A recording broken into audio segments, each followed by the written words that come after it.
this be another knot to tie around my bed at night? I know I've lost the fight to erase your face, my mind. Awake, I lie here staring up beyond the sky. Oh.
book that I wrote, or all the words that we spoke, yet only with our eyes. Now is the time to choose somebody who wins and lose. I can see through your disguise. Lay it down, hope for something better. Looking at the clouds, deciphering the weather.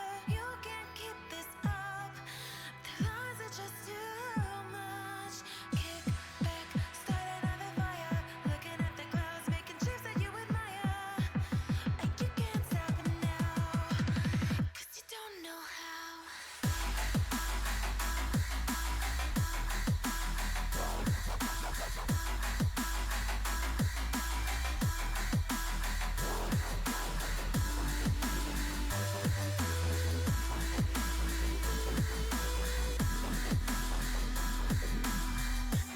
And you can't stop it now.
Hello everybody, welcome to the PSU LCS as we are in week 2. Today it's going to be Where's My Jungler versus PSU SKT. It's going to be a great set of games. I'm joined here tonight by Lohit. How's it going, man? How's it going, Rudy? I'm doing pretty good. I think it's going to be a good game. I think this might be the first time we've casted together, so it should be pretty fun. Oh, yeah. And, I'm just getting a little bit of feedback there by your cast or by your mic there, but I think it's passed now. So as we go into the picks and bans, Malzahar being banned as well as Vi and Varus. No really surprise there. Vi is a really strong jungler in this patch, and Varus, he got a lot of buffs from the lethality buffs in 7.2 and hasn't been changed in 7.3, so he's still extremely strong. I think banning the Malzahar also locks out the Malzahar Varus bot lane, and Malzahar could be a viable support. So, fewer viable support choices for both teams now. And the only thing I'm kind of indifferent on this Malzahar support, only because Malzahar was kind of like nerfed heavily, almost gutted in this last patch. So seeing that, I'm actually kind of surprised with that ban coming in, only because I'm not sure if Malzahar is still now a decent support or not after what happened. He's probably still a good support, but if he's just not as god tier as he used to be. Yeah. And then we also see Zed and Hecarim bans coming in. So one thing we should keep in mind, this is the PSU LCS. We have a lot of different skill ranges in here. These guys are around the mid-tier, I believe. They did have an unfortunate start to the season. It is week 2. And if I remember correctly, PSU SKT did lose their first game against Team Apple Red. And we do see that Where's My Jungler did actually tie in their first week, which was actually the only tie that happened last week. So we see the Kazakh's first pick. Yeah, no surprise. Kazakh's still extremely strong after what happened in 7.3. I'm trying to remember the patch notes, but I don't know if he was really changed that much or really at all. So he was always that top tier jungler, and he's still going to be top tier. So no surprise with that first pick. So looking at the patch notes, he got a buff on his Q. The cooldown is refunded more if the target is Oh no, I isolated. believe it was So actually a nerf. Wasn't it from 60% to like 40% or something like that? I think it got reduced. 45%. Okay, yeah. Yes. So his only nerf was that Q nerf, and in my opinion, it's not too bad of a nerf. It's a little bit of a nerf when he gets the evolved Q, and kind of his jungle clear is going to be a little slower now, but his damage is still there. His assassination presence is still there. So it's really only going to be that fast clear that he used to have. It's just going to be a little bit slower. Yeah. So we see Zach still very strong with Courage of the Colossus. Yeah, we actually saw quite a bit of Zax in the past couple weeks too, and having it being without being changed in this patch, still being the tank that he can be with a lot of CC, no surprise he locked in. And speaking of no surprises, the Jhin Zyra bot lane is extremely strong still. Jhin wasn't really changed in this patch, so he's still going to be that monster. I wonder if we'll see Cuck play this new Blood Moon skin. It's actually a skin that I just bought that I Yes. really want to see in game. Yeah. I've seen the skin spotlight for it. It looks very well made. Oh yeah, it basically sold me as soon as I saw it, so I'm really excited for it. And it looks like we're going to have a Gnar as well. Interesting. Nar is a very safe top laner. I don't see him much in my games when I play top lane, but he's pretty safe to pick when you don't know the other team's top laner. Very few champions that he gets countered by.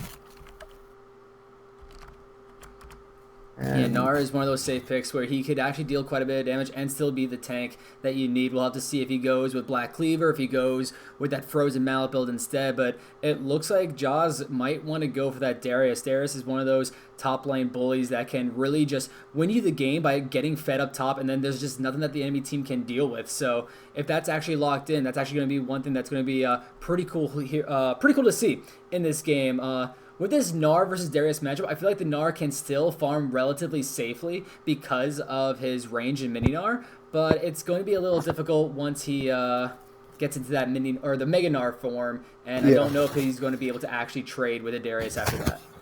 I was just gonna say it's very interesting because Gnar is usually considered to counter champions like Darius, where he can just run away with his W passive move speed. When he gets the third proc on Darius. So it's interesting to see Darius picked into Gnar. Jaws must be very confident in his Darius to want to play that lane. Just so you know, I think I'm getting quite a bit of feedback on your mic. Just wanted to let you know to see if there's anything that you know that might be wrong with your mic. See if I can lower my input volume on this.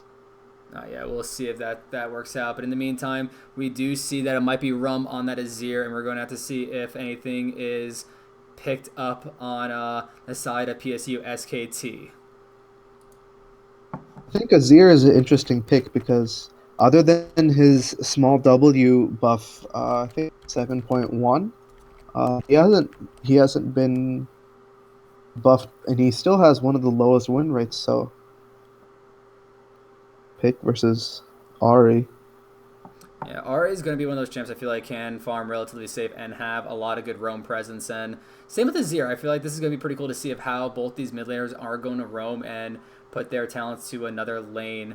And with the Zyra Kha'Zix lane having a lot of gank presence, being able to lock down targets, get that Kha'Zix in, get the Azir in, it's going to be pretty cool to see in that bot side of if they could lock someone down and then just blow them up before there could be any reaction like Karma Shields or even Caitlyn W or E backwards with the net. So it's going to be pretty cool to see if they could lock down a target long enough to get those kills, because Karma is really good at protecting her AD carry.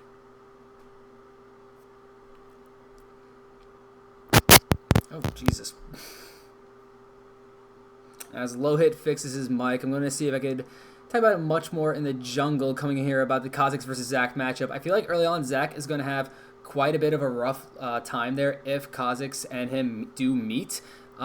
Zac will be able to have the sustain to keep him healthy in the jungle, as well as the tankiness that Kha'Zix can't just blow him up right away. But the only problem is I don't know if they're going to duel. I don't know if Zac has the damage to deal with the Kha'Zix, but if he's able to land all of his abilities, maybe he could probably just wait long enough to get either the Ahri roam to help him or his top laner, or depending on where he is, to get some help on that Kha'Zix. But we're going to have to see if Watanglo is going to be able to do any of the counter junglers being able to get into his opponent's jungle, because one thing about Kha'Zix is with that isolation, if he's able to go on a target such as Gromp or any of the buffs, he's actually able to take it really quickly.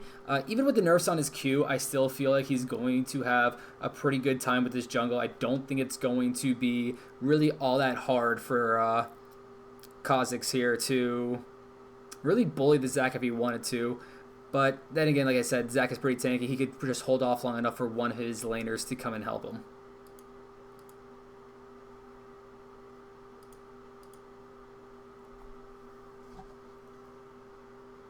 And let's see, looking at the Azir right now, I am really liking the cleanse pick. He did have exhaust earlier, which is still pretty good against Ahri. But just because of the lockdown potential on the red side, they have a lot of good CC coming out from the Gnar when he's Mega Form, as well as the Zac, who has the knock-up able to get the slows in as well, and Karma with her lockdown, Caitlyn as well, if to extend those CCs with her traps. And it's really just here for that Ahri charm, just because the charm does scale as you level it up. I'm trying to remember. I think it might be 2-second charm at level 5. Not 100% sure on that, though. That's something I'll have to look up. But that's a lot of CC, and also just puts you into your enemy team, and that's something that you do not want. So really liking the cleanse coming out of Azir. Ahri with the Ignite going to go a lot more aggressive in this lane. She's not going to go with a defensive summoner such as the Exhaust or the Barrier or even the Ghost. So with that Ignite, we're going to see of how aggressive she's going to be in the early games.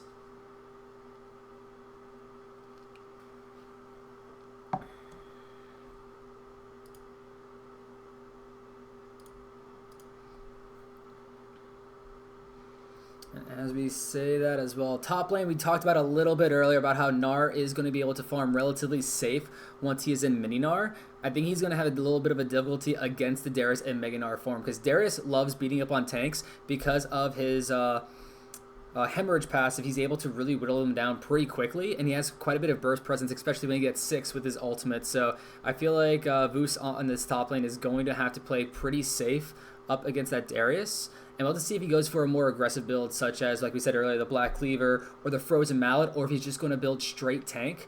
I'm not really sure what build is great out of Gnar right now, just because I haven't played in this patch yet, or really just recently I haven't played Gnar, so not really too sure how that lane is going to go. But we're going to go into game relatively shortly. I'm going to see if I can help Low Hit with his mic, but we should be back right after we load in.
Hello? Can you hear me now? All right, we got Low Hit back. Hopefully, we will be able to hear him without that feedback before.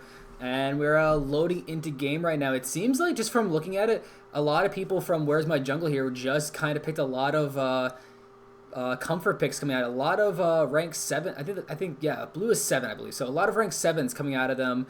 And this might be just hey, let's pick comfort picks, but they're kind of all fairly meta right now, at least with Jhin, Kha'Zix, and Zyra. Darius and Azir you don't see as much anymore. I think the Azir kind of fell off lately, but still a pretty strong pick, I feel. And also Gnar. I haven't seen a Gnar, at least in my solo queue games, in a while, but he is a very safe top lane pick, so I don't fault them for that. And yeah. we do see the Blood Moon Jhin skin.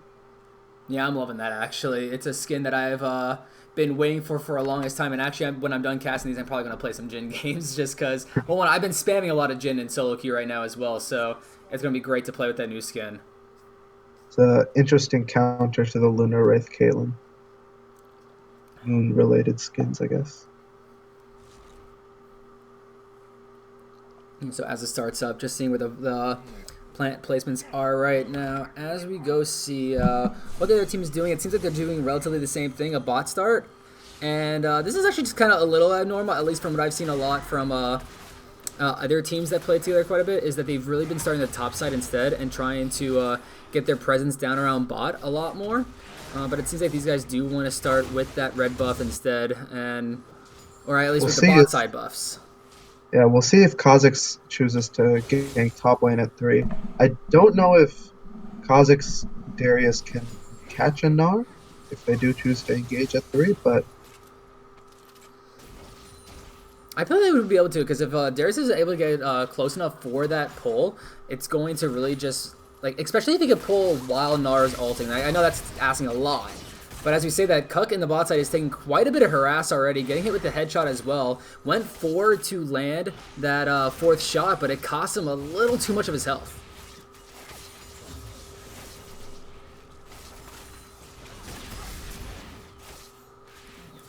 Almost forgot to switch everything here. There we go. We should be in the right spots now. And just looking at first picks from first buys from everybody, nothing really too out of the ordinary. In all honesty, the Darius going with the Doran Shield instead, going a little bit safer, as well as the Gnar. So they do want to try to stay in this top lane as long as possible. So they're going to go with the more sustained and the more safe pickup with those Doran Shields.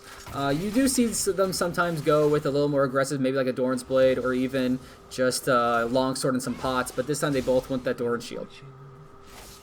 And we see the two junglers. Looks like Zac doesn't want to fight for its red buff.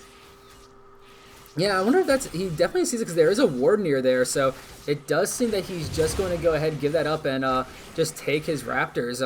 As far as I know, he does see this happening, so he is just going to let that up, and they are going to find out. But in the bot side, Cuck is going to take so much damage. The exhaust only going to heal so much, and this is going to go down. But first blood's going over to the Zyra. God of Toxicity is going to pick that one up with the plants, but now it's going to be a support fight, and Zyra, out of mana, is not going to be able to continue this. With a nice use of the Blast Cone, we do see You Faithful going to be getting out of that. And now on the top side, just a regular battle between top laners. But look at the hemorrhage stacks already on Vooz here. He has to run away. Even with the minions, he's taking so much damage. And this is just the power of the Darius level 1, or early levels, I should say, being so much of a bully. And that's going to be 2 kills for 1 in favor of Where's My Jungle. It's really tough for Gnar now. If Darius backs and buys maybe boots, or even if he farms up for a Phage, he can easily catch Gnar now. So a tough lane for... See the teleport coming out. Kha'Zix is in the bush. Yeah, I really like this play coming out of Botangelo, basically just to put Vooz so far behind, make him waste that teleport. So as soon as he has to go forward to farm the minions once these last 3 casters die. Lucky for Vooz, though, they are outside of the turret range, so they're not going to go down as fast, so he might be able to hug his turret a little bit longer, but once this one drops, they might want to turn on him, with Tangelo still being really patient up here. It is a very large minion wave, and Zac is at the kill, but he's not. The flash pull is not actually going to land. They still want this. Going over to tower, take quite a bit of harass, but little too close there by Jaws. Not able to land it, actually, and not going to be able to get another kill in there. That would have been huge if he would have been able to land that. It would have wasted the teleport, too. Yeah, and one thing to keep in mind, actually, just kind of surprising here, is Vooz actually held on to his flash while that happened on the top side. And as we say this, with Tangelo still just bullying on the Zac, man is going to have a tough time now in his own jungle trying to farm. And this is what we kind of touched on earlier when we were trying to fix your mic, was that it is just really tough for the Zac to duel this Kha'Zix. And it's showing as he's just bullying him. And even if he wasted a lot of time up top, he still has that level lead.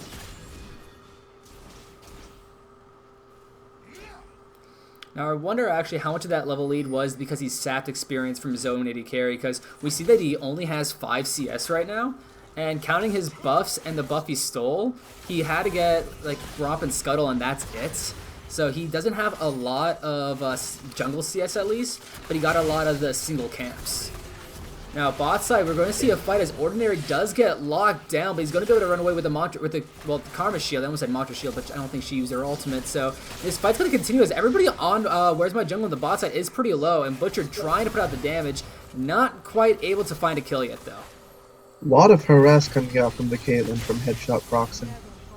Q's hitting both characters. Yeah, Butcher's actually doing quite a good job on this ADC. And like you said, we're seeing the headshots going in, the Piltover Peacemaker landing a lot of damage as well. So with these top laners now 6, we'll have to see how Jaws plays around this Narbar and how he also plays with those hemorrhage stacks to see if he can just get that big burst for the execution on his ultimate. And I feel like we're going to have another kill in the top lane sometime soon.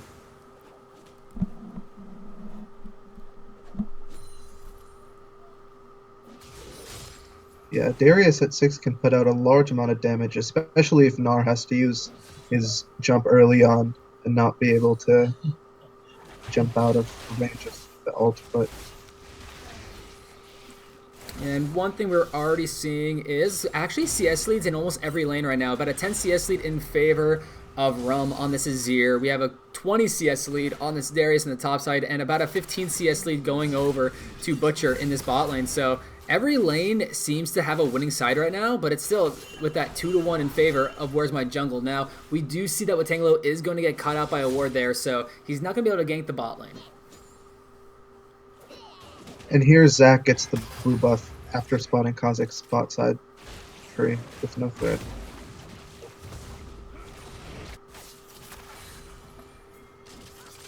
Yeah, it seems like Watangelo is actually going to hand over the enemy blue buff. It's, at least was trying to. It's kind of funny though how both junglers did invade there, just stealing their opponent's blue buff. Actually a really good job there by Manu Faithful there to actually be able to get one of the buffs and actually stealing it. So it's kind of rare that you'll see someone like Zach counter jungle, someone very aggressive such as the Kazakh. So really good job by Man to realize what was happening and to pick up that buff.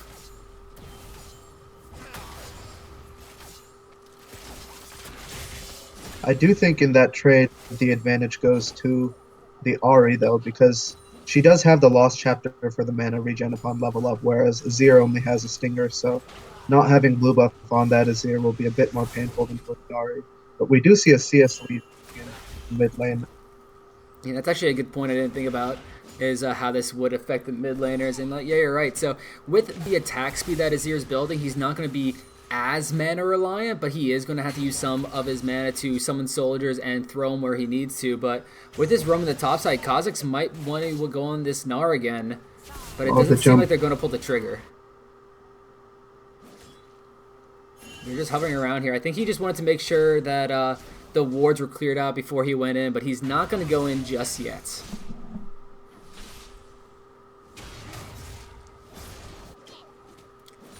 Jaws playing around this. Can he get the pull in actually? But he's going while the Narbar is at yellow, so he will soon be able to get Mega Gnar, and Mega Gnar can sometimes turn around fights, so he's going to have to play carefully here to make sure that he doesn't get locked down, because he has that ultimate, he has a lot of lockdown potential, and even with Watangelo here, I'm not sure if this fight will go in their way, because we still see You Faithful in the topside jungle too, so this could turn into a 2v2 very quickly.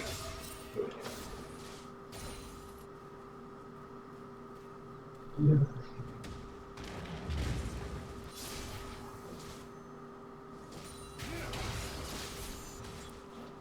So as this fight goes on and on, actually we're going to see that gank in the top side that we're talking about. Very quick flash coming out of Vooz, but Watangelo actually wants to go under tower. Going to take a lot of harass, but Jaws is actually going to be able to get the kill, but will it cost him his life? He gets minion blocked, so he is going to drop as well, but it is going to go in favor of Where's My Jungle because they will have that assist gold as well. A little ambitious, I thought, but they were at least able to get the trade 1-for-1. And here we see Kazakhs getting all of the minion experience from this wave, whereas Gnar misses out on this wave of minions that's going to hit the tower. So Kazakh should have a level advantage. Yeah. However, Zach does have a lot more CS. Yeah, Zach has a lot of CS, but this is one thing in the jungle now where it's extremely hard to tell which jungler is actually getting better use of their jungle, just because of the influx of minions now in certain camps, such as Raptors and Krugs. I believe what we said, I was able to do the math earlier, where Raptors, I think, has the one big Raptor and 5 little ones, and Krugs has one big one and one big one, 3 medium ones, and then from those it would be 6 small ones. So that's 10 minions right there. And the medium and small ones only give you 10 gold apiece. But why we say this, actually, Ordinary Kermit here gets caught out, but not going to take too much of a harass because Jin's not willing to pull that curtain call just yet.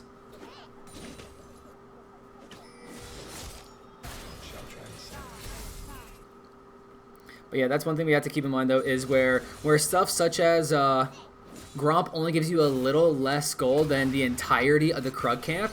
It kind of makes sense where we say that there's a little bit of a disposition there. But as we say that, Ordinary Kermit going in a drop. Cuck gets the snipe to pick up the kill with Tangela with Assassination, doing so much work on this Kha'Zix already. He's ganking everywhere. Zach's going to come in here just to help with that, to protect the tower. And the top side, we are seeing this fight again, but yet again, he goes in when Gnar is almost full, but he realizes this and backs off. So Boost here is not going to be able to turn it around, and he's going to be forced to run away here because Jaws is just being able to bully him in the top side so far.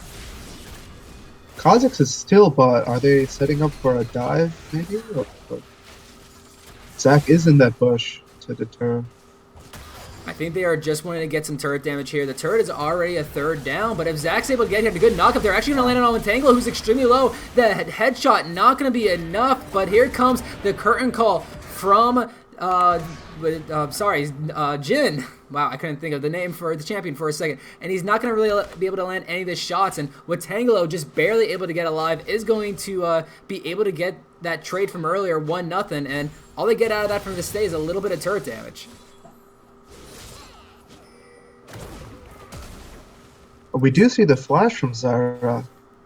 Yeah, I don't think that was actually really all that needed. Zach, I don't think was going to be able to land that elastic slingshot because he really didn't charge it for that long. But he's going to get the flash anyway. But look at Ordinary Kermit just going to get locked down. Cuck is going to get another kill. Great roam by Roam to help out with that kill, but they were just baited by that control ward, and it's going to cost him his support's life. Very quick reactions on the Emperor's divide there, considering that Karma still did have flash, so pretty much assuring the kill there. Yeah, it was one of those things where the CC chain that just came out, there was nothing that Ordinary Kermit could do to get out of that, and it was just going to cost him his life, and that's what happens when you go a little too far forward just to clear out a control ward, and they probably should have just gave it up. They didn't know where Rum was. There was still 2 down there. They had a lot of lockdown coming out from both Zyra and Jin, and it just... what caused the death there was a little bit of greed. And the top side, Jaws going back onto Vooz, who's doing quite a bit of damage to him, and he's going to continue on this, but he's taking quite a bit of harass. The damage coming in from Gnar is actually doing quite a bit. He's going to ult on their tower, and that's going to be a kill. Jaws going to be able to pick that one, just being a monster in this top lane. That Phage move speed combined with the tier 1 boots when Gnar doesn't have boots at all is just ridiculous on Darius. Once he gets those hemorrhage stacks, there's nothing really Gnar can do, even if he jumps out. Tangelo trying to jump on a man, but with the elastic slingshot will get out of there. Now Jaws is just going to be able to push out this wave and put Voos even farther behind. 50 CS lead already, and he's going to get a lot of turret damage, and this is just looking really bad for the Gnar. We see a pretty significant CS lead in mid lane too, with Azir finishing his first core item, the Nashor's Tooth. And this is the point where Man U Faithful has a decision. Does he try to just camp the bot side where his team is already ahead? But as we say that, Ordinary Kermit taking quite a bit of harassing. Cuck able to get the kill with a little bit of help from Zyra. Great job there on this Jin picking that up. As I was saying, they were ahead, but that's only in CS. Jin has a monster kill lead, 3-1-1 right now. He's finished his Essence Reaver, which I don't know if finishing the Essence Reaver completely was the right move. Not going for the lethality build here, so. Yeah, I'm not the biggest fan of that. I've been using the lethality build for a couple of months now, and I've been loving it. Like, the Essence Reaver for me just feels too old-fashioned. It's not really the greatest build for him anymore, but it's working for him right now. 3-1-1 on this, and slowly catching him in CS, but they are going to get the first tower gold in this bot side, and this is giving the blue team, Where's My Jungle, a 5k gold lead. Now, Rum still going in on this mid lane, almost getting the kill, actually, onto the Ahri, and we have Manu Fable back in the bot side, but immediately teleport coming in from Jaws, and they're going to be able to turn this fight. The Let's Bounce coming in, but Butcher's going to get hooked up by Jaws. Isn't going to be enough. Here comes the curtain call. Can Manu Faithful tank enough? But he might go down himself because he is only a little bit tanky, but the last shot going to land on a Butcher's. Here comes the ultimate from Jaws. Doesn't get the kill. He uses that spin to get the kill, and that is going to be now 8 for 2 in favor of Where's My Jungle. Darius with that completed Black Cleaver and tier 2 boots, along with the curtain call slow. There wasn't really much that bot lane could do there. We do see some turret damage coming out on top, but they do get Dragon. Yeah, so they do pick up the Windrake, going to help them out now with their movement speed. And one thing I love from Jins is that when you have that 4th shot and the tank is blocking it, just waiting on it to try and to find the right target. And he waited patiently and perfectly on this. Now here they go on for the dive as Silver gets locked down and actually taken down pretty far. And Manu Faithful in for the save. But look at the damage coming in. They are under 2 towers. Jaws might go down during this. He actually does get hit by that snipe. So Butcher able to get a trade kill. And in the top side, you were saying he was getting some decent turret damage. He actually gets the tower, so this is a decent amount of gold going over to PSU SKT. Very sloppy dive there, actually, I think. A lot of Summoner's Bone, especially that Azir cleanse. The flash cleanse, I don't think was necessary. Ooh, Rum goes in and he gets blown up immediately, but they're trying to trade the kill into Silver, but not able to. Cuck is forced to flash away as God of Toxicity is taking quite a bit of harass as well. So this is just going in favor now of PSU SKT, and it's slowly bringing them back into this game.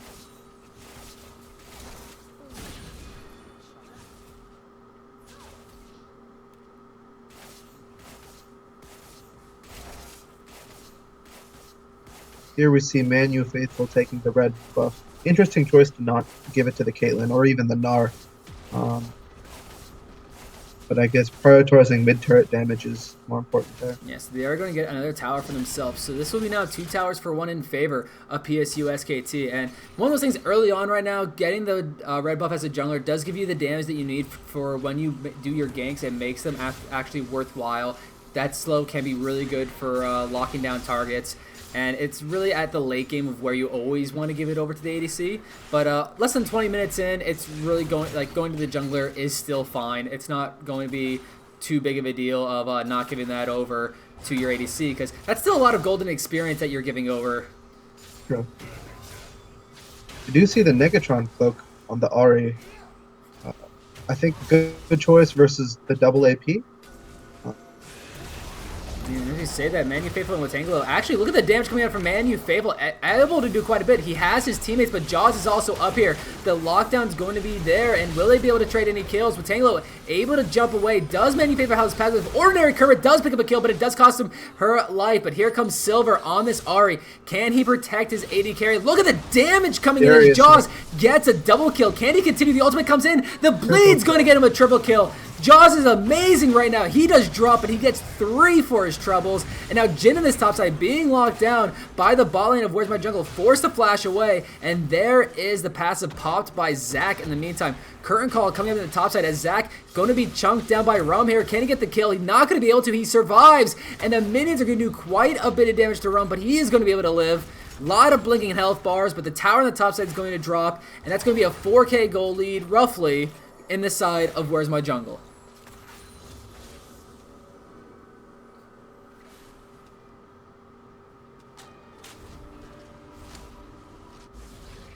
We do see Baron spawning soon, with both top and bot turrets down, and having an Azir mid, who's fairly high CS. I do think it's possible for an early jungle to happen, especially with this gold lead. Early Baron. Yeah, so one of these team fights, if it goes in the favor of either Where's My Jungle or SKT, they can just position over to Baron. And with the Jhin, who can take Baron pretty well, he's a little slow at the beginning, but just being able to lock down that last shot to basically secure a Baron, because early levels, it's better than a Smite. It actually might be better than a Smite throughout the entire game now that I think about it. but that's only at the last shot and when the Baron is extremely low. So as we see, Where's My Jungle just going to focus around the mid lane, trying to poke down this tower as much as they can. Silver taking quite a bit of harass, and we do see that CS in the mid lane still widening. And it's at 30, but God of Toxicity is going to be jumped on by Manu Faithful, already down to half health, but a great job by the Jhin to lock him down, but that's going to be killed with the Ahri Charm going to be able to pick it up. So great job by SKT to still get something on this map when they're behind like this.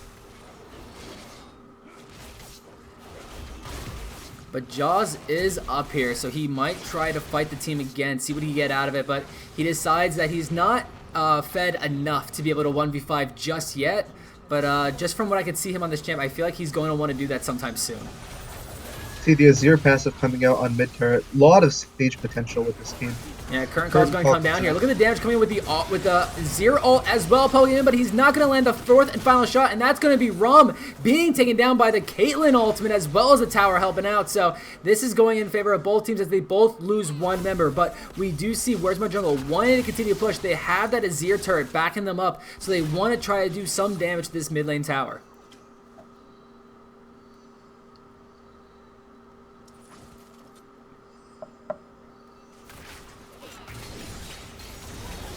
Jaws is going to get locked down by an Ahri Charm as well as a Caitlyn trap being chunked down. And there goes the Gnar. Only lands the ultimate on the Jhin, but that's a great target as they want to continue. The Zyra ult not going to land it on anybody. Forces a flash away from Butcher, who's extremely low right now. It's probably going to have to back, but he's staying, trying to protect his tower with everything they got. And this tower is still going to stand as Manu Faithful comes back alive and comes back in the lane. That Azir turret does run out faster when he's not nearby, so there wasn't too much that Where's My Jungle could do there. But do you see Infernal Drake coming up? Both teams positioning. And this is going to be a good Dragon contest here out of SKT, because if they're able to get this one, it's something that could really help them when they're behind. But look at the teleport from behind as Jaws is going to get onto Silver, but is forced to pass the ultimate. Manu Faithful does want to jump in. Is he going to pull the trigger? He does. We do see a fight on Darius happening as well, but we're going to follow Manu Faithful as he's just being jumped down, as the rest of his team is going to collapse on him. Flashes away from the deadly flourish, but it's not going to be enough as he's now has to deal with Jaws. Here comes the curtain call. Can they land a kill? Jaws is actually going to drop, and the curtain call is going to miss on all except the last shot, but we do see that Where's My Jungle is still ahead in this. They got a 1-for-2 trade, and everybody extremely low on the side of SKT. Interesting teleport from Gnar there without too much backup from his team. I don't know if that was the best move, especially because he didn't have any rage. He does get exhausted and caught out in the back there. Yeah, so it's one of those things where Jaws TP all the cost of his life. He was able to do quite a bit of damage to the back line, and all in all, it gave Where's My Jungle this Infernal Drink. So they have a 2 Drake lead as well as a 5k gold lead. They are also up in towers by 1, and we do see them putting a lot of pressure on all the other towers as well. So this is just Where's My Jungle playing the map beautifully, and we'll have to see if SKT is going to be able to find these picks to bring them back in this game. And that Infernal Dragon buff on Jhin, Azir, and Darius just so much value, because Darius' passive scales off percent AD, and Azir applies his AP with every auto attack, and Jhin especially with that DFT. Put a lot of value out of that AP and AD that they We're can. going to see Bass actually jump in as Mega Gnar, but I don't know if he wanted this. He does have his ultimate available, but so does Jaws. So here comes the fight. Already at half health. The Q was procced, but here comes, man, not in time though. So his top laner is going to drop as Butcher Jones is also up here. Actually, the rest of the team from SKT is up here. So Jaws trying to get some sort of trade, but not going to be able to. Watanglo comes a little bit late, forced to use his ultimate to get out, but we do see the rest of Where's My Jungle coming up here, and they might go for the fight. Here comes the curtain call. Can he land the damage? There goes Silver going down. Watanglo is going to be able to pick up that kill. Everybody dropping on the side of SKT, and that's going to be an ace after they kill these Zac blobs, and that was a huge kill going in favor of Where's My Jungle. Really good catch on that Darius there. Good collapse on him. But it was a good collapse on the Darius, but then it was they should be able to still take this. Watanglo is going to have to stay back to make sure he doesn't take too much damage. Actually, no, they're taking way too much damage. They're not going to be able to take this, so They don't have anybody healthy enough to tank the Baron yet, so 25 minutes in the game, just not able to take it just yet. But if the Darius was alive, they would have been able to get it. So, like you said, that was a great collapse onto the Darius. But because it took him so long to kill him, because he stayed alive for so long, it was just Where's My Jungle was able to roam as the entire team to come up and then win the 4v4 that came afterwards. The curtain call did so much damage on the backside. Ahri was forced to ult away, where Retangelo on that Kha'Zix was able to just jump on her and blow her up because she was isolated. And the Azir ult landing on 2 or 3 people was able to just chunk so many people down that the curtain call was able to finish them off. And Azir has finished Moralize right now, so it's very easy to set up that slow on both the curtain call and his auto attacks. He does have a Negatron cloak, which I'm not sure about because there's only one AP on the other team. But Ordinary going to get chunked down, but that was a point blank curtain call. That was a little too close as he's getting chunked down by Silver there. That's probably going to be a kill going over the Ahri. He does take it, so that's going to be a good kill for SKT. And now that's a lot of damage gone, but with Tangelo just going to blow her up, and everybody else from SKT is extremely low as they drop from Rum. He gets a double kill, and that is all in all 3 for 1 in favor of WMJ.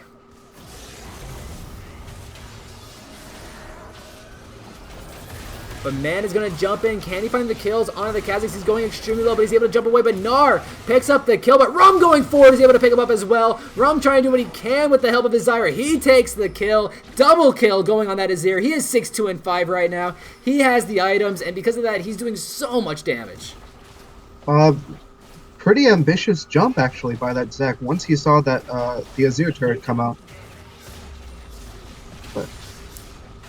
Yeah, not only from the Azir turret, but he was already missing his Ahri. He was already missing a lot of health bars from Butcher as well as Ordinary, so they couldn't help him out. And he went in almost alone, and because of that, there was no follow-up. And because of that, the kills went over in favor of WMJ. They were then able to take the tower, and now they give themselves this 10k goal lead. The game is theirs to lose at this point.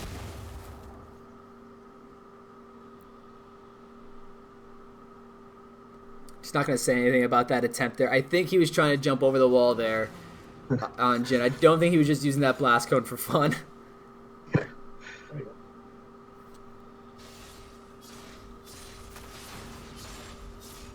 Now, as we continue on this game, what do you think PSU SKT can do to potentially come back in this game? Because they're 10k behind, and they still have a good amount of towers, but do you think they're going to be able to defend them?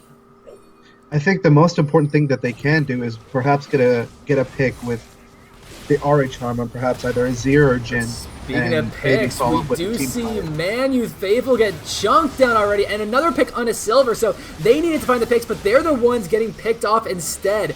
And now we do see the Gnar getting pulled in as again. Vos going to be trying to go under tower. The ult comes in. Will the bleed be enough? Tangelo doesn't care about the bleed. He goes in and picks up the kill himself, and that is going to be another kill for them. Cuck trying to do what he can to go under tower with Ordinary solo. This 4th shot can do so much. That'll be a kill through the exhaust. Can he run away in time, though? Because Butcher is on his tails. And this is, though, the Caitlyn versus the world right now. Everybody from WMJ, although low, is still alive, and this is going to allow them to pick up this tower. And yeah, like you were just saying there, SKT needed to find those picks, but instead they were the ones who got picked. Really hard for them to establish vision, even in their own jungle right now, so it's not looking good. Kermit can't just walk around and place wards.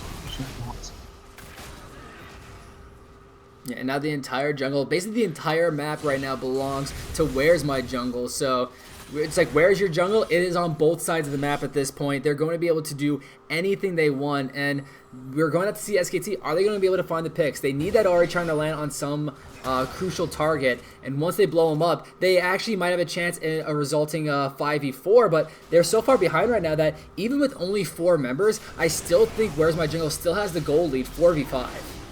Yeah.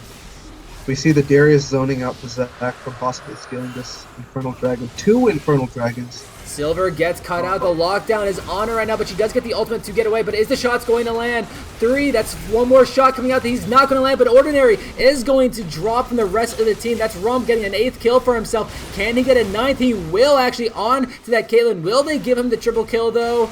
They will not, as Watangelo picks that up for himself, but that's 3 for 0 on another pick for Where's My Jungle.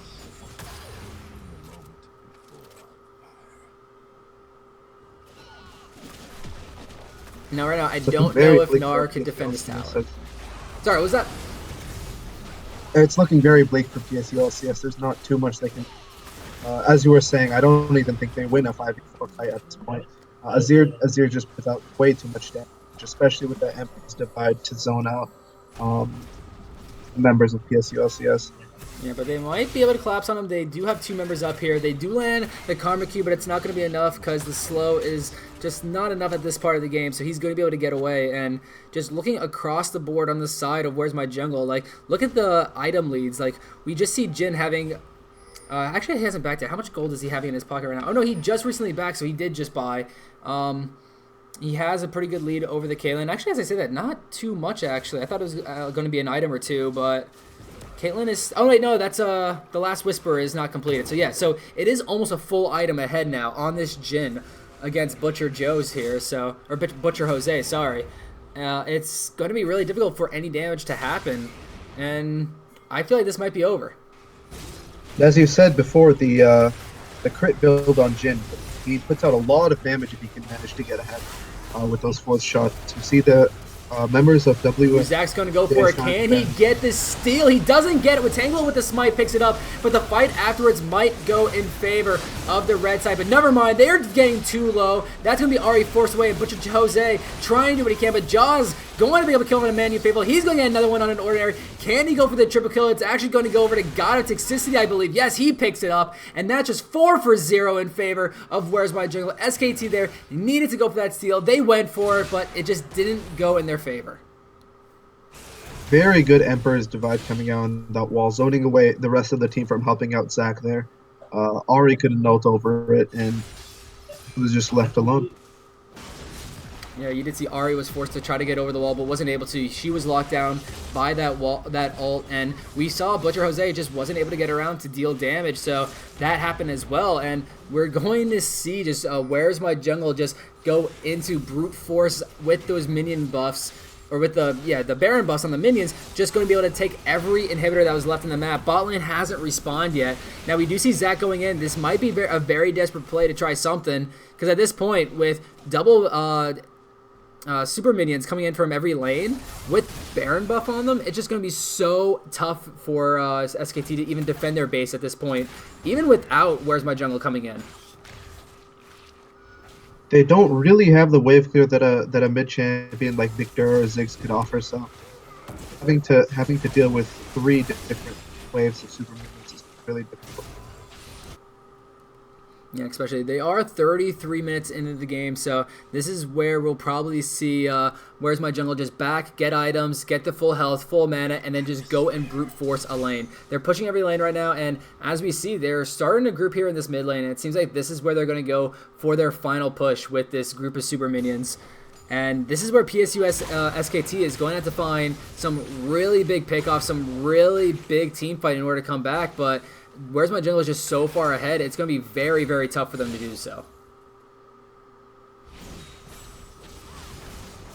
Look, Jaws got caught off, and had almost a full round of abilities from that Ari, and barely took any damage. That Spirit Fist is just doing a massive amount of work for him, keeping him tanky, keeping him getting so many heals when he lands that Q. It's just not going to be able to do any damage to him at this point. And we already see the minions flooding in, and this is probably going to be PSU SKT's last stand, as we do see Man jump in, but he already loses a tower. This fight is going to go in favor of Where's My Jungle. They're just trying everything right now, but they're not tanking enough. That's 2 kills dropping already. We do see Tanglo dying right here, but everybody else on the side of SKT is so low, they're not going to be able to continue this. That's going to be a double kill for the Azir right now, and that is going to be game 1 as Where's My Jungle takes the 1-0 lead.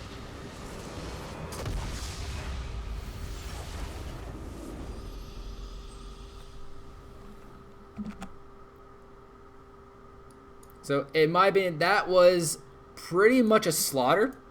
Really, really tough from anybody from SKT to really do anything in that game. Once it got to that late game, it was just too far gone, I feel like, at that point.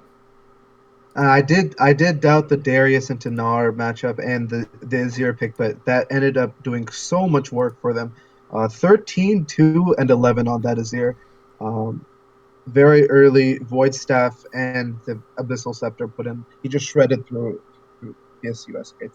Yeah, we did say how Realm on that Azir was a very interesting pick. That's a pick you don't really see too much anymore, but look at the damage amount he was able to do that. Did over 15,000 more damage than anybody else in the game. Now, one thing to keep in mind, the Caitlyn to Butcher Jose actually did quite a bit of damage, and that's just showing that he was able to win lane fairly early. It's just the rest of his team fell too far behind, and when you're an 80 carry and your team falls behind, it's really tough to really do anything else in the game besides be blown up by the Kazakhs, by the Darius, or really anybody else jumping on you.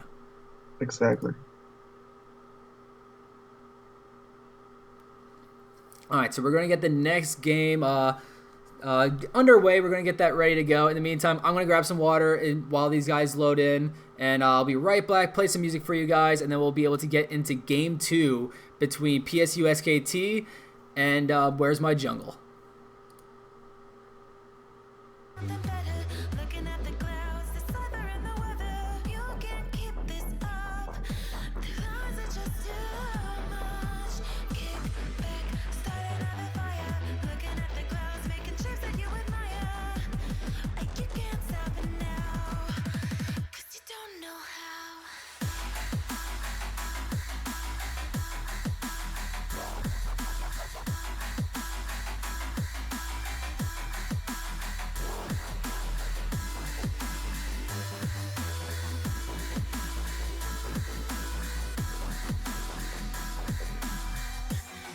You can't stop it now.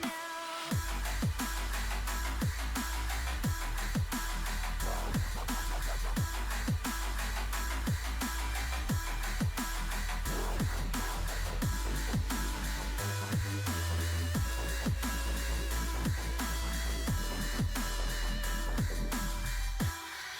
can't stop it now.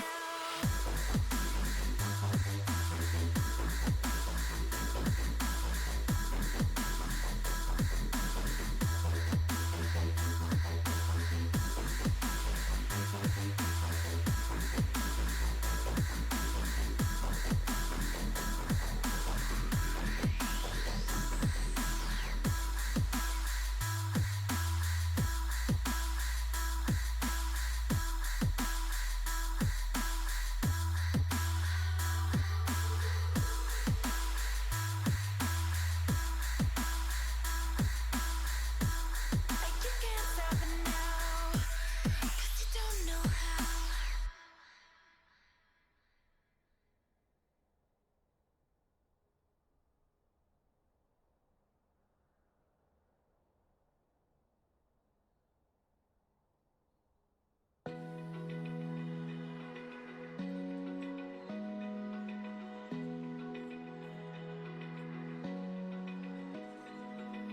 Open eye, feel the waves cut through me. Hypnotized by the sounds I'm breathing in. Hold tight, hold tight.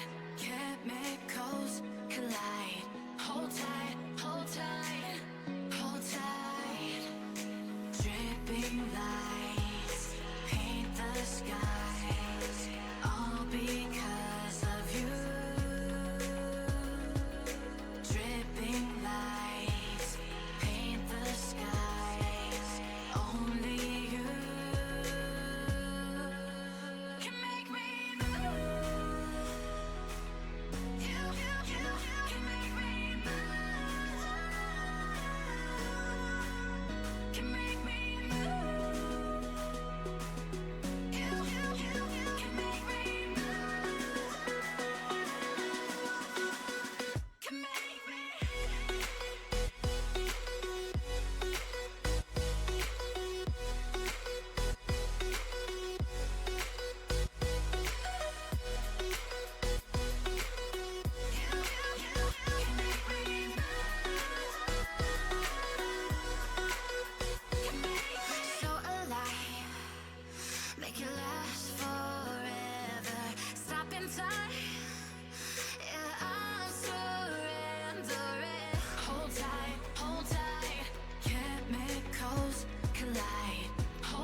Alright, so it looks like the teams are just about ready. So before we get into picks and bans, what do you think is going to have to be something that these teams are going to have to do, or at least I should say PSU SKT is going to have to do to kind of come back from that last game and do well in this one versus Where's My Jungle? Or as I said, I guess I should have asked if Low Hit was back or not. So I'm going to try to answer that in the meantime as I tell these guys that I am ready. I feel like SKT does need to find some sort of pick comp that works for them. We kind of said in the last game how they really didn't have a lot of wave clear besides the Ari for when the games went against them. And that was one thing that when they kind of fell behind, they weren't able to do. They kind of forced these picks and it just didn't work for them. So we'll have to see if they kind of do picks and bans a little bit differently. And I think Low Hit, are you back?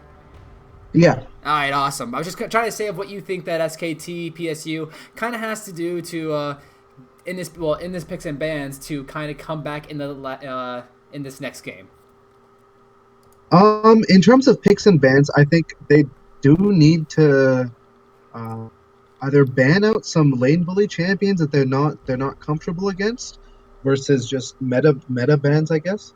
In the last game, we did see champions like Azir and Jhin just take a CS lead or perhaps 1 or 2 kills and just run away with them with an item lead. They can do so much work in team fights. So I think not giving up CS, not keeping even CS and keep kills important. And it seems like they are just going to ban out targets that they didn't like in the last game. The Kazakhs, the Zyra in lane was quite a big bully that did help that Jhin. It was Cuck, I believe, just be able to farm pretty well and stay in this lane, even though that they were behind it at first. But we are going to see that Jhin ban as well. So they're just going complete target picks, going after the ones that they really didn't like laning against. But that's one thing is the Darius is still available. So we'll have to see if, since they're doing that, if Dulax has an answer against this Darius pick that might come in, because just to keep in mind here, we do see on the side of PSU SKT, they do bring a sub in. We're going to see Dulax, bro, up here in the top lane this time around. We see pretty standard bans, same bans as last game from Malzahar Bears by. Yeah, you're actually right by that. So they do pick up the same bans, and the first pick that we do see on the side of PSU SKT is going to be that Rex side. They really feel like they want to get a good jungler for them, and because of that, they are going to ban this Rex side. But it does leave up quite a bit of options, other options as well. One thing we do want to keep in mind is, yes, there's a lot of those high tier pickups. I was going to say, such as the Rengar. They do pick it. I was going to say, this is a ELO where they might not play all of these high OP champions, but with Tangelo did well in the Kazakhs last time, is now going to play on the Rengar, and I really love that pickup from him. We do see Thresh, and see what Kermit and Manu pick here into the Thresh Rengar. I do like any support with peel for the Rengar. I know it's really difficult to peel a Rengar, but keeping the AD carry alive will be pretty valuable late game. Yeah, I wonder if something such as a Morgana is going to be against Rengar, but then that does require you do land that skill shot of the Dark Binding, because the only thing that the Black Shield is going to help with is the lockdown of that Bola Strike, but he's actually going with the Nami instead, which I love, giving the sustain to stay in the lane now, and also has the lockdown potential. The Vayne, I'm not too happy with, just because it is blind, and they can pick something to bully it, and the Misfortune, I feel like, can do quite a bit of a good job against this Vayne. That Q poke with Misfortune, especially if she goes for a more lethality-focused build for the lane domination, she can pretty much keep Vayne under her turret the entire laning phase. Yeah, and this was actually Manu Faithful picking up, so I wonder if this is just going to be a lane swap. Maybe we'll see Manu Faithful playing as the ADC this time around instead of the jungler, because, let's see, who was the jungler last time? It was Ordinary Kermit and Butcher Jose in that lane, but because Butcher Jose has teleport right now, it might seem that he's going the top side instead. We might see an old pick, Renekton, coming in for, I'm guessing, Butcher Jose in that top side against Jaws and Nautilus. So we're going to have two of the big tanks in this game. Now, the one thing about Renekton is he kind of does fall off. He's one of those champions that wants to get a lead early and just kind of bully his opponent throughout the rest and try to snowball that lead. While against the Nautilus, I don't think he's going to be able to do that. Exactly, and even if Nautilus gives up CS early against the Renekton, which he's pretty much going to have to, I think just the amount of CC and the amount of tankiness that he has inherent in his kit is going to shine late game. Yeah, and they do realize that they need some sort of wave clear, and it seems like that's going to come out of the form of Victor, one of the greatest wave clearers in the game. So I would really like this pickup by Silver, and we still have to see who the mid lane is for them right now. And there's a lot of options against the Victor. What do you think might be the best option here for Rum? I like seeing as their picks right now are very pick oriented. I was just gonna say, control mates like Orianna or Ziggs could be very useful in team fight presence and also wave clear. Yeah, I really like the Orianna pickup as well because Rengar and Nautilus are two of the greatest ball carriers in the game, especially Rengar where he could do it without being seen. So I am really loving that pickup, and we'll have to see how the synergy between his jungler and and top laner is going to be. So really like the Orianna pickup. I'm really actually loving all the pickups here on the side of Where's My Jungle, especially like the Misfortune against the Vayne. I'm a little hesitant to like this Vayne pick just because of how short range it is and how hard she can be bullied. But one thing to think of, look how tanky on the side of Where's My Jungle is. There's that Thresh and there's that Nautilus. She could actually go through that Nautilus fairly quickly. Also, I think Vayne is one of the AD carries that has the potential to do well against Rengar.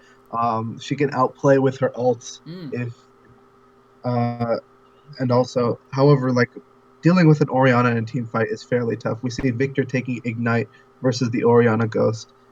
So I think he's hoping to be aggressive. Usually you see Ghost on Victor.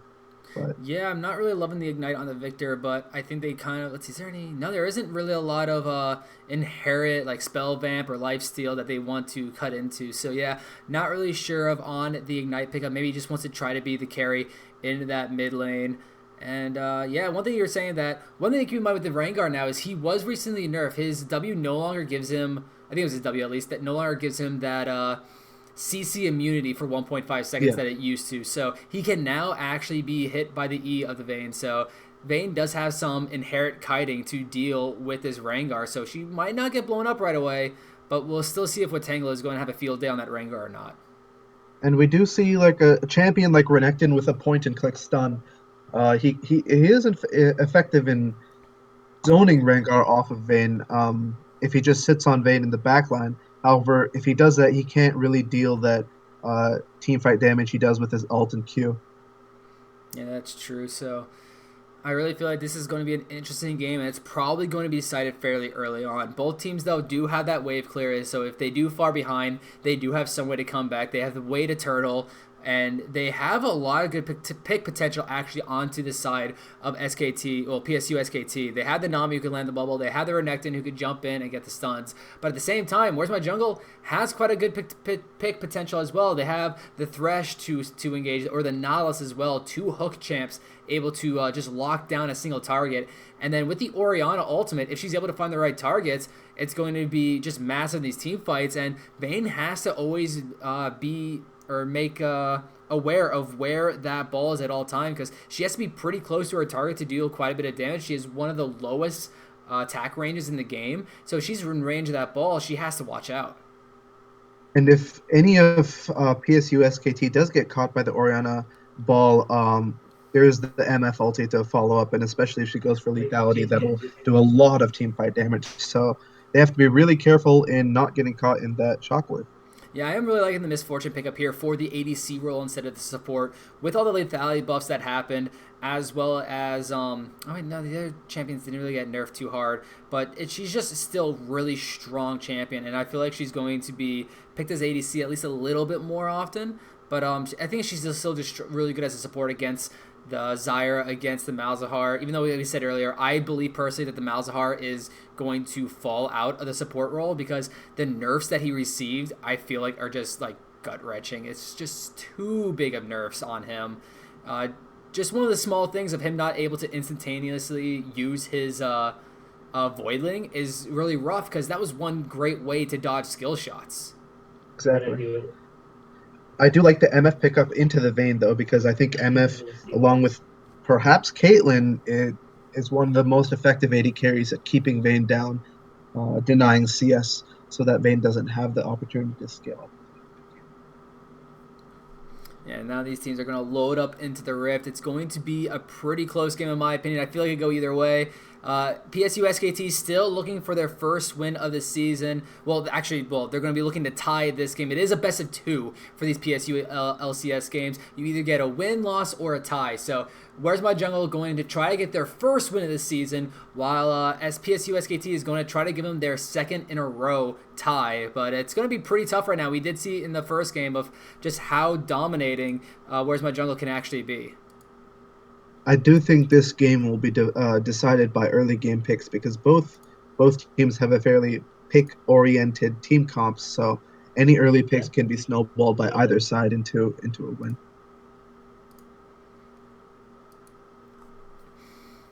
Yeah, so we'll see if this snowball is going to happen or not. I really don't know who's going to win this. I don't know much of the teams. I'm just casting for the first time for both of these teams, but SKT, they have to get that early lead that they weren't able to get last time, and it did really cost them.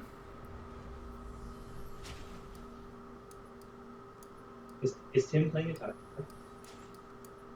Alright, so as I switch everybody back into their normal roles, I'm now looking to see if anybody does anything interesting. Now, the one thing that's kind of interesting that I just noticed is the jungler items that they do pick up. I kind of feel like they swapped them, don't you think? Yeah, because Rengar early, I think he's fairly auto attack oriented. So I really see Hunter's Talisman more on Rek'Sai, but Yeah, but I usually see Talisman on Rek'Sai and the dagger on, or the knife onto Rengar. So very interesting choice out of both of them. Maybe Watanglo just wants to try to farm as much in the beginning, and having that regen that the Talisman gives him, that's what he wants. He doesn't want the lifesteal that the knife gives him. Besides that, I don't know why else he would do it, but at the same moment, I don't know why Dulaxborough wouldn't go with the Talisman. yeah.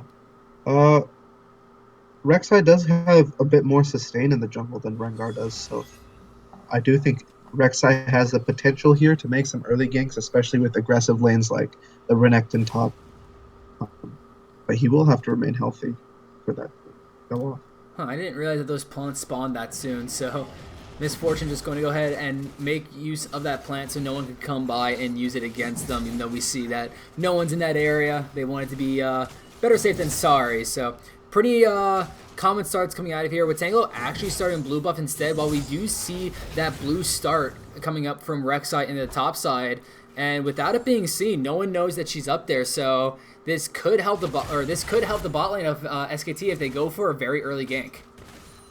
We do see that the Renekton came late to lane, so if they caught on to that, then they could expect a level 3 gank, but it's not too uncommon. Yeah, and I think that's Sorry, exactly what they do. Good call there, because now Watanglo is going in for the counter jungle immediately. He did this in the last game too. He was able to counter jungle that Zac last time right under his nose, but this time Rek'Sai is just on the wrong side of the map. So great job by Watanglo, and great job by Jaws to call that out, because they were able to pick up that red buff now, and Rek'Sai, that's a lot of the damage early on that really helps her with these wave clears, so it's going to really hurt her. Exactly, and her early ganks won't be as effective because she doesn't have that red buff slow to apply with every auto attack. And other than Burrow, she doesn't really have the cap closer, so it's going to be tough for her to pull off any ganks on this bot lane. Yeah, but we still see that she was at least able to get level 3, so we might see Dulaxborough going for an early gank. We actually are going to see him down there as the hook's going to land, but are they going to get baited in? Yes, God of Toxicity does come in, but here comes the Rek'Sai. The bubble's laying on God of Toxicity. This might be the perfect bait as he's already down to about 200 health. Can Faithful get in there long enough? One more knockup could do it. Just not quite in range. The heal and the auto is going to do it. Great first blood coming out of the side of SKT. In the top side too, we're going to see Butcher Jose go in, almost able to pick up the kill. Flashes were traded there and almost went in favor there of SKT, getting a kill on the bot side, almost on the top, but Jaws going back in, but the healing from the Q is not going to be enough. Actually, no, he picks up the kill. I thought that was going to go in favor of Jaws, but no, we saw Butcher there turn that around and get the kill for himself. Very impressive holding the Q for the last moment. cutting through that Nautilus shield. It did look like the Nautilus was going to win that duel because of his shield, but Yeah, it was the empowered Q and then the empowered W that gave him enough damage and enough sustain to pick up that kill. Now, Kuka is just trying to do as much healing as he can, but he's going to get locked down. This might be another kill going in favor. Can the last hit? It will. Man is going to get another kill for himself. That's 2-0 on a Vayne. Perfect target to get rolling.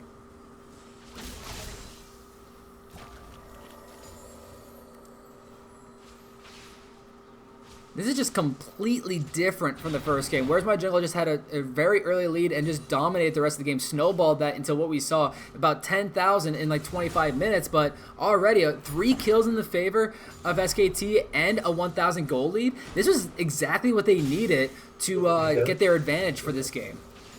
exactly, especially on champions like Vayne. I do like that draft if they're able to get an early lead.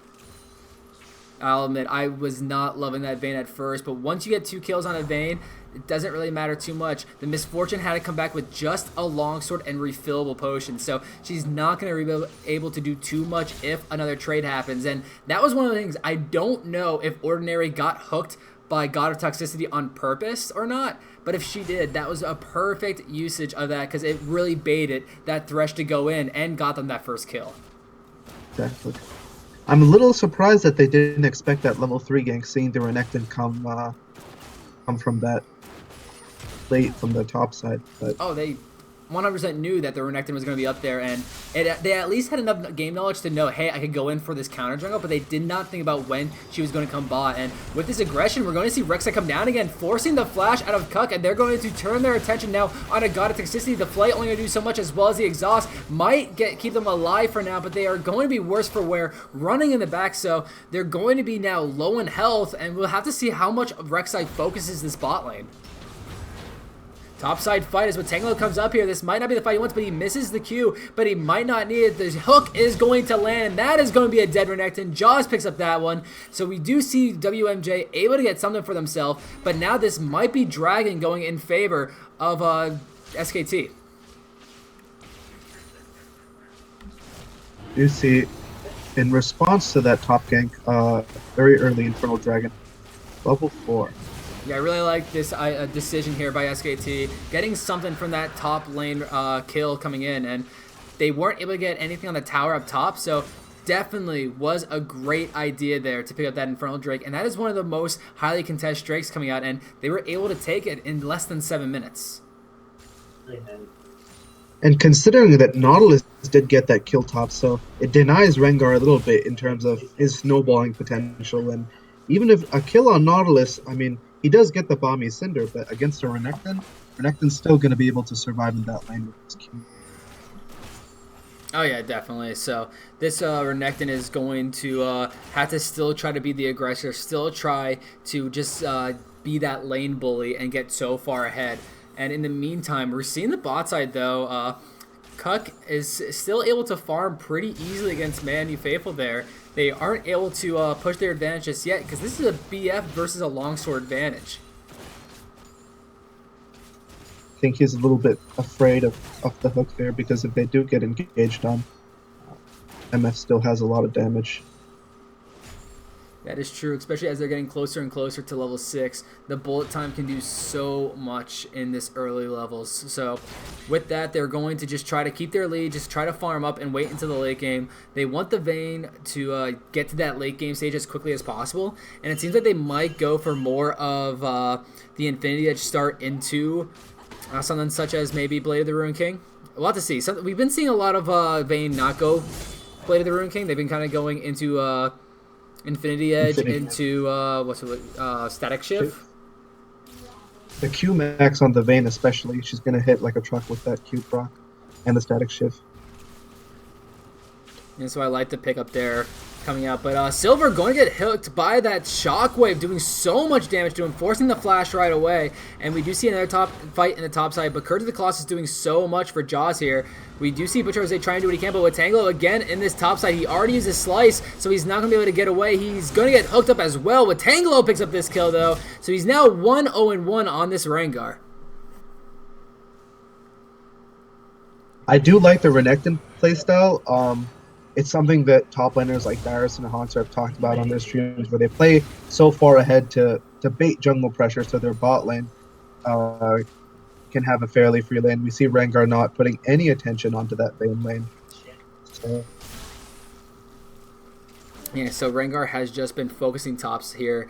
Got a toxicity, just sitting in the bush, trying to find a good hook target. Vayne's not here, so I'm kind of surprised he's not trying to be a little bit of a bully and try to hook Ordinary here, because he has no backup right now. And even if the Rek'Sai would come in, it would still be 1 for 2. You still have quite a bit of ways to back out, and you have a pink ward in that bush up there. So the fact that they allowed Ordinary there as a support to farm, in my opinion, might just be a little too passive. exactly. We do see that lethality Q still doing a lot of damage to Vayne. Oh yeah, the lethality double up is just kind of stupid in my opinion. There's just so much damage. You see it sometimes at like level 6 here. They get one item, and if they get the execution, it's able to do so much. Now, they're going to pull everything because Rek'Sai coming here in the backside. Are they going to be able to do the damage? They don't get the knockup. A perfect play coming out. Great death set that's going on, man. But he gets baited in. Great knockup coming out from Dude as well. So, Man U Faithful is going to be able to live there. I thought that hook was going to be it. Great bait, though, to push him under tower, or well, under his the rest of his team. But while we say that, Rum is down here, gets the ultimate kill on an Ordinary, going to run away too. Man U Faithful all alone as Rek'Sai had to run away, and Victor was going for the turret dive instead, trying to trade some damage, but is not able to get the kill. Everyone's really low, and now we see Silver and Dude come in a little bit late though.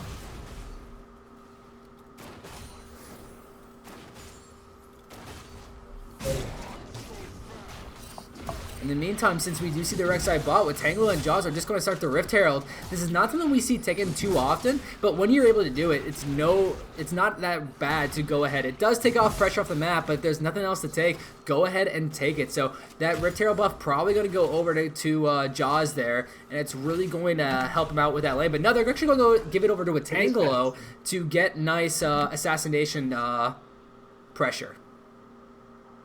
And I do think I like Rengar using his next ult for bot maybe.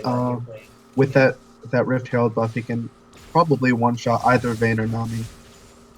See Renekton not spotting this prop steal. Yeah, Renekton going to go onto it now, but forcing the flash from Watangler right away. So he did respect the fact that Dulac Sparrow was on his way. So I really like that Watangler wasn't greedy there on his summoner spell and just used it immediately. And it is going to protect him from that Renekton and his teammates. So the Gromp did cost him his flash, so not sure of how worth it was, but at least he didn't die. Exactly.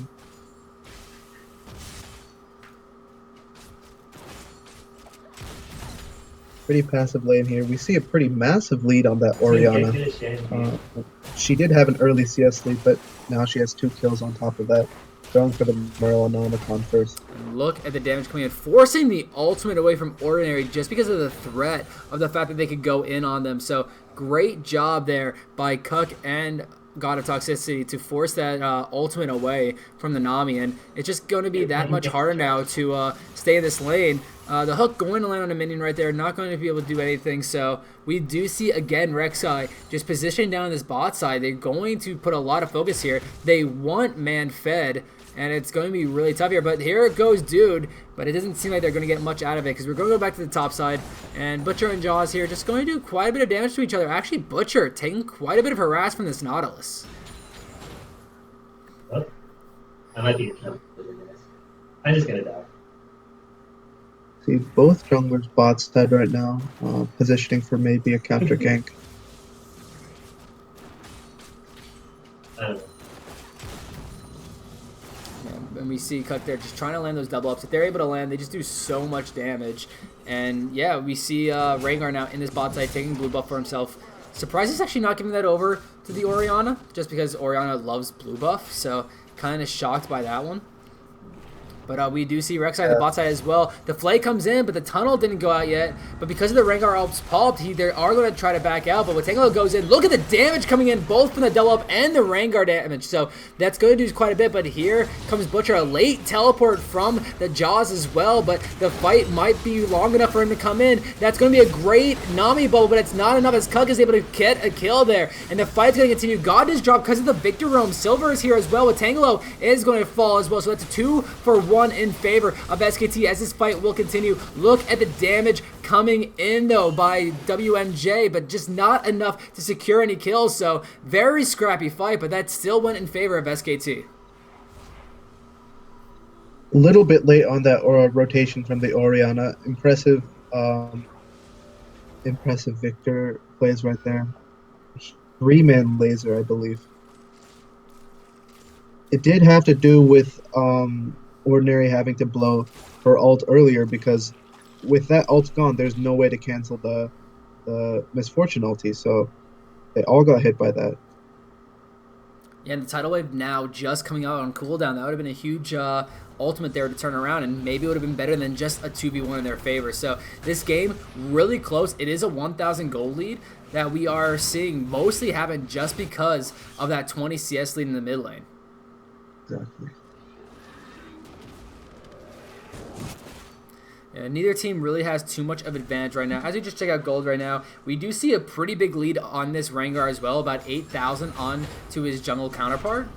And that also went because a lot of kills that we saw SKT get, a couple of them were solo kills. You saw Butcher get at least one of them in top lane, who is now being harassed. And here's with Tangelo again. They're going to go on a Butcher. Look at the damage already. The Bullet Strike doesn't land, so it's not going to be able to pick up the kill.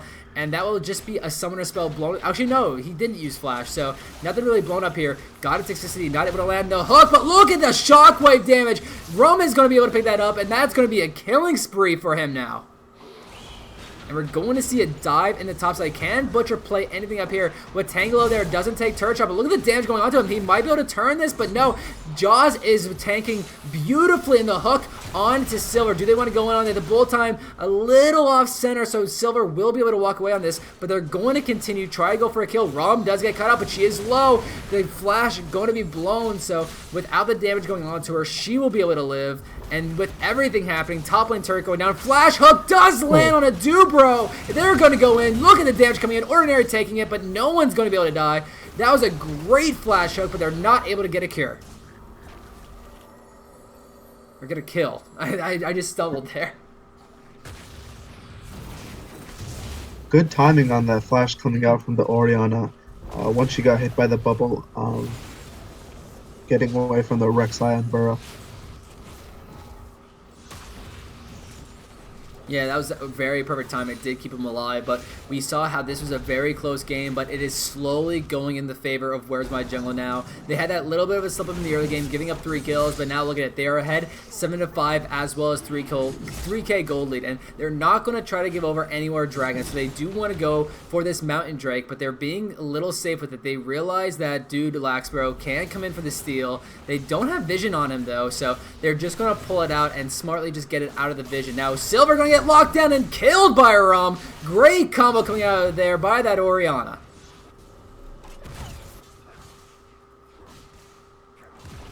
Here we see Jose working on that turret top. Perhaps he can get it. The Rengar did get that first turret gold, so he's going to be very hard to deal with for this team. Yeah, and one thing that I just noticed after seeing what happened in the mid lane there with Rum, we didn't see this Ignite really be used by Silver too much right now. He might have got a kill early on, but as we said in the mid side, Cuck, great dodge of the bubble and the ultimate. Did cost him his flash, but he does get out as Dude Laxbro just gets pushed out of his own jungle by Watangelo here. And great use by Cuck there to get out of that ultimate from the Nami, and then flashing the bubble. That would have been a sure hit.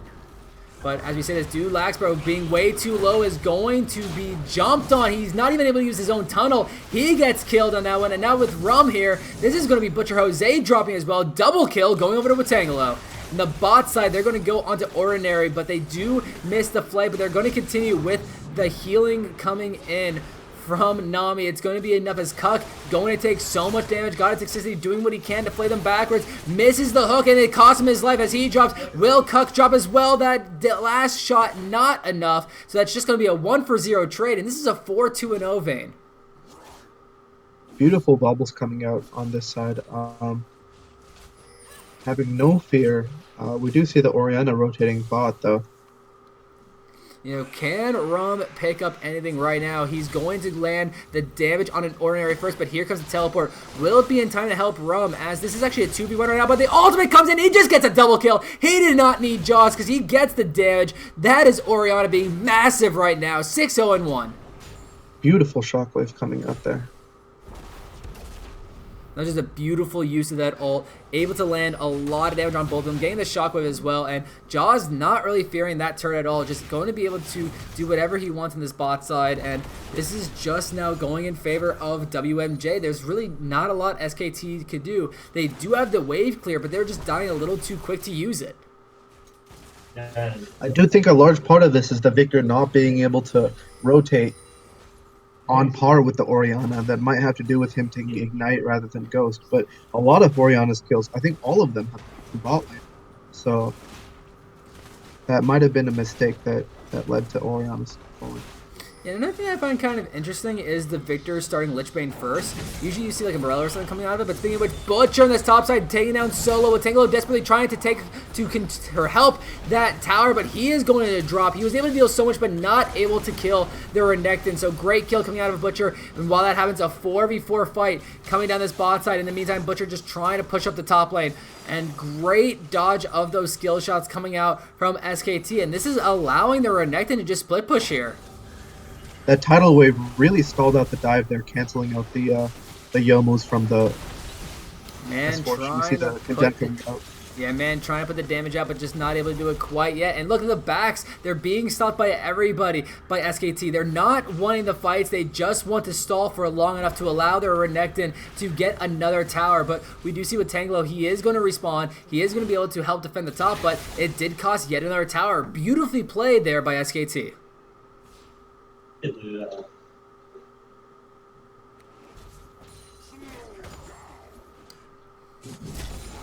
I really like the game plan there from SKT. They realized that they wouldn't have been able to win a fight. Butcher was a little too low to teleport in the bot side to turn that into a 5v4, so they realized just get top tower, we'll just stall. We don't need to fight, we'll just disengage if they engage, and we'll just continually poke at them, and it's exactly what they were able to do. Really love that choice by them. They're still behind right now, but they're at least getting some gold to make their ways back in this game. And we see that Vayne really starting to scale up in terms of damage. Those empowered Q static shift procs are doing a lot of damage to the squishies. Yeah, and one thing that I was going to say earlier about the Victor pick, I'm not sure of this Lichbane first. Usually I see a Morello Nomicon coming out from the Victor, or just some sort of mana regen, but look at the damage coming in from Rum. Can they finish it off with the bullet time? They will get one kill. Rum is just massive in this game right now.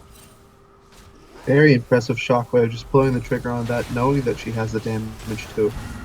Just one shot both characters.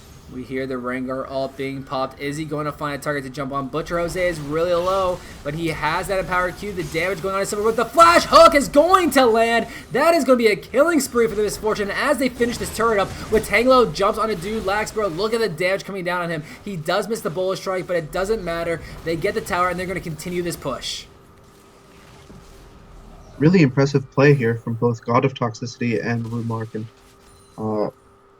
they executed that pretty flawlessly, I think.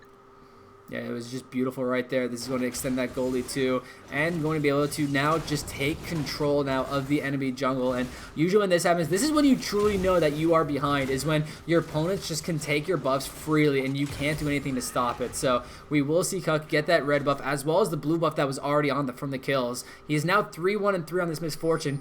Was actually behind in this lane at first, but not really mattering as they are just going to pull away here as their team is ahead. Now, we do see vision control. Yeah, I don't think Laxbro wanted to go in here because he doesn't have the flash to get out. So going in a little early, but Butcher Jose is here to help him. But Jaws is not taking any damage. Now, as Orianna is here, he gets the ult wave only onto Butcher Jose. He is going to drop, so that is going to be at least a 1 kill. 2 kills now as Laxbro drops as well. Very interesting decision going to the back of the pit without the rest of his team. So it's going to cost him his life as well as the life of his top laner. And now they're just going to continue on this. Here comes God Toxicity trying to land a hook. Not going to be able to find anything just yet, but this is going to be an Ocean Drake going in favor of WNJ.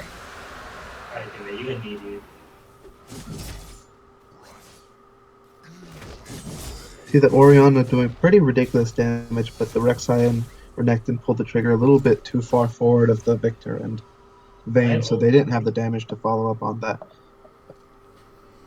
Yeah, and just look at the items from this Orianna already having 2 completed items, while the Victor just has the Lich Bane and his empowered. Oh, I forget actually what that's called. Actually, so that's it. So it's not really going to be able to do too much because 7-0-4 on an Orianna in 24 minutes, that is massive. And now Jaws might get cut out here, but a great use of that dredge line to get out is going to will allow him to get out and not allow the other team to get a kill. So this is giving SKT a little bit of time on the map to try to get something. But they have to try to find the picks, and if they don't land, they're not going to be able to get anything. So, Dude Bro is going to be able to get that teleport, but it's not going to be enough, or that flash, sorry. And the kill is going to not go in just yet because the flash is going to be used, but the rest of the team is here. So, they were trying to find a pick on that Orianna. Did blow the flash, but they weren't able to fully collapse to get that kill. In terms of the chances that PSU SKT has here, I think a Victor Chaos Storm combined with really impressive Vayne kiting is pretty much their only way to make it out of here. But we see the Locket of the Iron Solari coming out from Nautilus, so Victor's damage is pretty heavily reduced there. Yeah, now they're positioning around Baron, just trying to get as much vision control as they can. Because this is the thing about Baron, is you don't even have to take it. Just the threat of taking it is usually good enough to start a fight. And when you are this far behind, Where's My Jungle will just love a team fight. That's all they want right now. They're trying to find something, but they realize no one's coming. So at this point, just take the Baron. If they even come in to try to take this, that's fine. Start the fight afterwards. But you are chucking down the Baron so low anyway. This is going to be really tough for anybody from SKT to see what's happening now. With it at 1,000 health, they're just going to be able to take it. Red team does pick that up, and look at the ultimate going on to Silver. He's looking really low already, but Butcher Jose's in the backside just being a nuisance right now with Dulax, bro. The fight not going to go their way because they don't have the damage dealers with them right now, and that's already going to be 2 kills going in favor there of WNJ, and they're not stopping. Silver is going to be the next victim as a nice flash forward there by Jaws is going to go on an Ordinary Kermit, and he's going to drop as well. Triple kill going over to the Orianna. 4 for nothing and the Baron. It's a pretty heavy lead right now with that Orianna. I don't think there's not anything Vayne can do to stop this push right here, especially with the lethality. She was chunked down to half as she was backing, so she was lucky enough to be able to back. If not, she would have died. So that is going to be now an inhibitor in the favor of WMJ. With people spawning, they might not be able to continue this push, but they already have the minion buffs. They could, or the minions pushing bot. They could just go there and continue their push. They're pretty healthy right now, and they have the Ocean Drake helping them as well. If a team fight breaks out, even though they have some members at half health, I still think it's in their favor. Yeah, I don't think PSU SKT has the damage to even deal with these half-health members of the team. They're a little bit late on their rotation from the respawn, so they're going to be able to get that bot too. Yeah, so the tower will drop. They are stopping some backs, though. Not everybody was able to back. We do see God of Toxicity now by himself just with Cook, so this might be some kind of catch that SKT does want. They're going to try to get to them, but they're not able to get the lockdown, so this is still in favor of WMJ. They were able to get another tower for themselves. And now with someone always going to have to be mid to protect with that open base, it's going to allow them to push other lanes. And with top lane already being so low, I think that's going to be their next target. Dude, Lacro just gets chunked down by Watangelo, but he's able to get out for now. Oof, that was close. That's a full tank Rek'Sai too. That's doing a lot of damage through that armor. Yeah, that's because it's a full. Yeah, that's true. You say Watangelo just doing so much damage to that Rek'Sai. Like really shocked that he's able to do so much, and that's even with the Ninja Tabby too. And exactly. Just being able to do that much damage just shows how far ahead he is and how strong lethality is right now. And Blue Buff doesn't stand a chance. That's what's going to drop as you see a lot of members here from WMJ rotating to the top side, trying to take another tower for themselves. They seem to be going for a 3-0-2 split push, though. And this is going to be pretty interesting to see how PSU SKT deals with this. Very impressive vision control. There's a lot of control wards from Where's My Jungle coming out in the opposing jungle. They can catch any Oh rotation. my god, the Nami gets deleted as that's going to be the kill going over to Jaws. I didn't even see what happened. Look at the damage going on to Man United. That could be a kill if he pulls the ultimate, but he doesn't want to waste the bullet time just yet. So that is just going to be a massive amount of damage just being thrown out. And this should be a top lane tower there for WMJ. But the fight is going to start as Jaws goes in with Tangelo going to finish off the tower. But is the damage there for the kills? But Tangelo is forced to run away. He's going to try to trade it on a Butcher. He doesn't get it as he barely goes down, though, actually. The burn from the challengers might get it, but everyone else from the red team is still alive and healthy. Mandy Piffle trying to be a hero right now, but the exhaust going to come in. That's going to be another kill. Nami going to be the last one alive, and that is probably going to be game. WMJ just going to go ahead, use these minions for the win. There's nothing that Nami's going to be able to do, so they will get their first win of the season, starting at 2-0-1 with a win and a tie. They're going to be able to place their standings pretty high now in this LCS for PSU.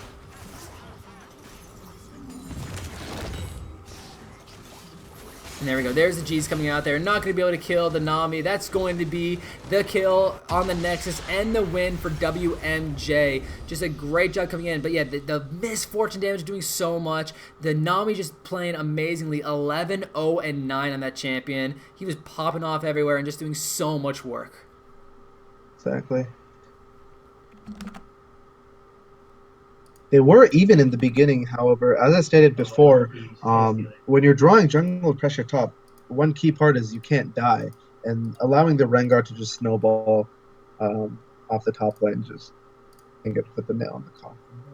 Yeah, that was definitely true. Is that the Rengar did draw or was able to get the kills on the top side and allowed the team to start slowly coming back into this. They went ahead 3-0, but the Vayne just wasn't able to find the damage, even though he was the one who went 2-0 in the beginning. You see he was able to do the most on his team, but look at the rest of the team. Almost everybody else on the side of the red team was able to do more than them. The Rengar was. Nautilus was extremely close to be able to do more damage than your opponent's Vayne, but look at that damage coming out from the Orianna, doing twice as much as the Vayne, and she was the most damage dealer out of the blue side. Just so much work there coming out of Rum there, doing so much great work. So really love that Orianna. Very aggressive build. Once she got that kill lead and gold lead, she just went straight for the Luden's Echo and just snowballed her lead throughout bot lane. Yeah, so great job there by WNJ getting their first win this season, and great job actually from SKT PSU. They actually showed that they could do some quite a big work. We saw them get a very quick 3-0 lead. It was just we saw the team work out of WNJ here, doing quite a bit of work here. So all in all, everybody did great. Thank you guys so much for allowing me to cast. For everyone who's watching, if you're in the Penn State LCS and you want us to cast games, definitely hit me up. I love casting and would love to cast some of your games. Lohit, thank you for joining me. Thank you for having me. Oh no, it was a pleasure, man. So it was a great job from both of us. I loved it, and yeah, we'll see you guys next time. Thank you everybody for watching.